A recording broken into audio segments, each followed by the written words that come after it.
That catch can, this is the second catch can. But what's confusing about this whole thing is they say skip the step where you install this if you got a certain kit. That doesn't make sense to me from running both catch cans. So I'm gonna go ahead and pre-assemble this one because I have a feeling I'm gonna have to go back in the instructions where it specifically talk about doing this small can, and follow those that part of the instructions. But for y'all on video, it'll be much simpler than reading through what they're talking about and just following me, since I've already deciphered that. Also to note, for the small catch can, 4mm hex key that I used to tighten both of those up. Now I'm gonna put it on this bracket. Then from there, I'll get back to installing the large can. Then I'm gonna go back and do the small can. Okay guys, so a little skip ahead, but had to take out the intake to be able to put in the secondary catch can. It's actually gonna go here. That extra black bracket, I've set it there in reference to the other catch can is there. Of course, I had to move the strut bar, and that catch can hangs there. You can see the other high pressure side on that side. See the hose more clear.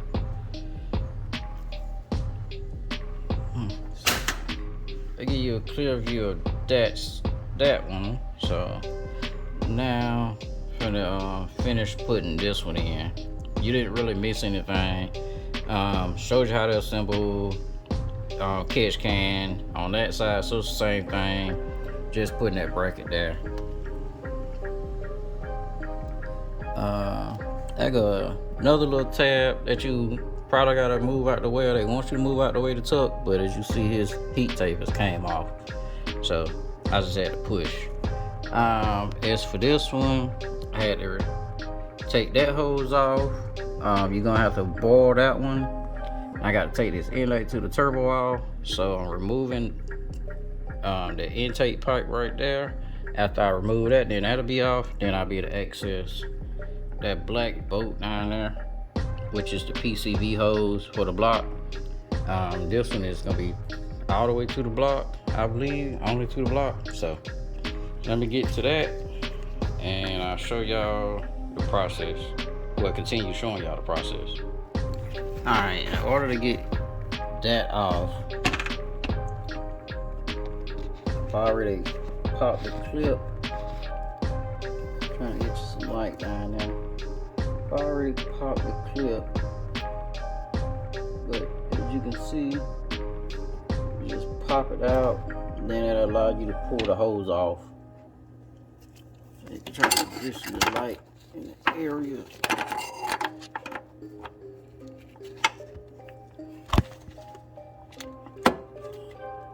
Just that simple.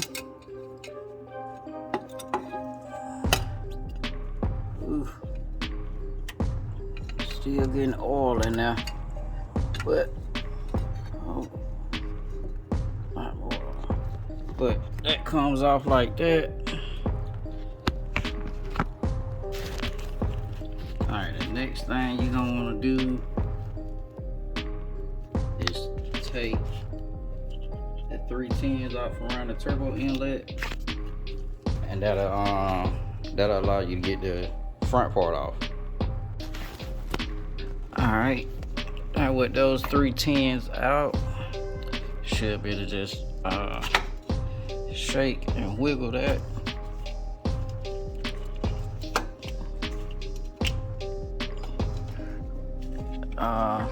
I'm just gonna pull it up, because again, that black bolt I need to get to, and this should give me enough room to get my screwdriver in.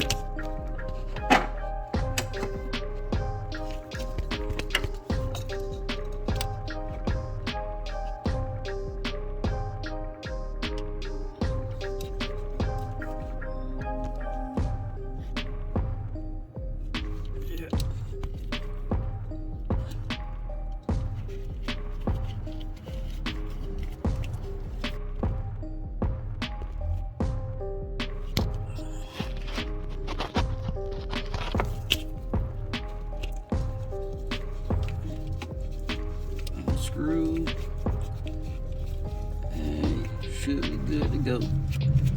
The next step will be taking the hose and boiling the hose so I can separate it like I did the upper hose earlier. Probably can use a heat gun, but the boiling is just a lot easier. So this is the hose that you want.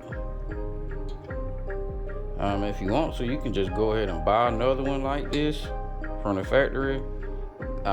Where from your dealership, go ahead and pre-boil it and hook everything up, and that way you don't have to stop and do this in between like I'm doing. With that hose, I didn't cut it for the install.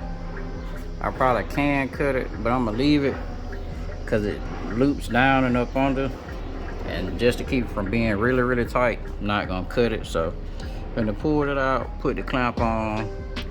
Clamps on this side, got one more bolt to install.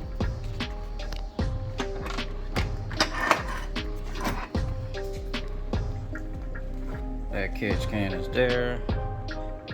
See that separate bolt hole, it came with a bolt to put in there. So I'm gonna put that in, lock it in place, tighten everything down, then I'll be done. Reassemble the car, get up all this extra residual oil, and you should be good to go. So, doing install, found out by not cutting that hose. Y'all can see.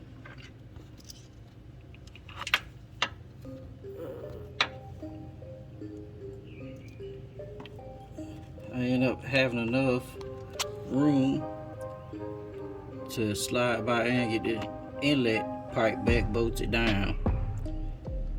Hopefully I got the right camera and you can see how I got it dipped up under. Just with the extra slack, just gonna make that much easier to fit past everything, and having extra slack is never a bad idea.